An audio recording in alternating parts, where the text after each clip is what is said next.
Kauan sitten lähti seurue tuo kumma kulkemaan. 40 istui naista miestä rankkabussissaan. Meno hurjaa oli, moni siellä muistinsa pois joi. Mutta yhden tietyn herran sieltä hyvin muistaa voi. Rankka alkataan mei vanhus, rankka rappe paikaltaan. Hehku viinipullon korkin talloi kengän kannallaan. Ilta laulaa vielä juomarista takaosaston. Pullo tyhjänä jo seisoi aikaan aamuauringon.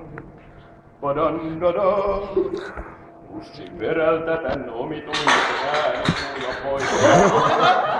Takanurkan kimpleringin kukun naksuasti soi. Oli killan jäykkä ranteellakin taito melkoinen. Varmaan tapaansa kun naksutti hän putos ykkösen. Bufferia antakaa husrankka rappe paikaltaan. Miinaan punaisen kun sattui triplallaan hän ajamaan. Ilta laulaa vielä juomarista takaosaston.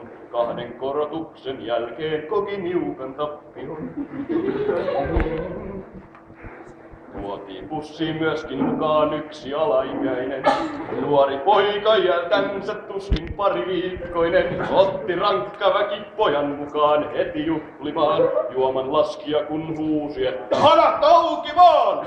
Poikaa suuhun kaatakaa, rankka rappe paikaltaan. Bussiin kulkemaan kun lähti muovipönttö harteillaan. Ilta laulaa vielä juomarista takaosaston. Yksin puolilleen sai silloin kotiviinisampion. Kohti Pirkanmaata seurue sit lähti kulkemaan. Suuren Tammerforsin kaupungin joukolla valtaamaan. Bussi ajoi, moni matkalainen sammui tuolilleen. Mutta yksi oli joukossakin jatkoi edelleen. Tampereelle matkataan, rankka rappe paikaltaan. Hän juomuspäissään vaatteekaan jo alkoi riisumaan. Ilta laulaa vielä juomarista takaosaston. Rasputiniin tästä miehestä myös laulu tehty on. Uskokaa pois. Päivät kuluivat ja väsyneenä palas joukko tuo. Joku väitti silmät punaisena, ettei enää juo. Silloin hyppäs ulos bussista tuo herra iloinen.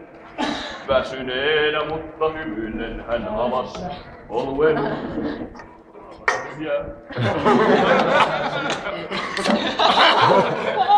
Huolto pelatamme vaan, rankka rabbe riemuissaan. Matkakumppanilleen kassistaan kun tarjos juotavaa. Tämän illan vielä jaksaa, ota ryyppy kanssoillaan. Eihän reissuamme upeaa voi vielä lopettaa.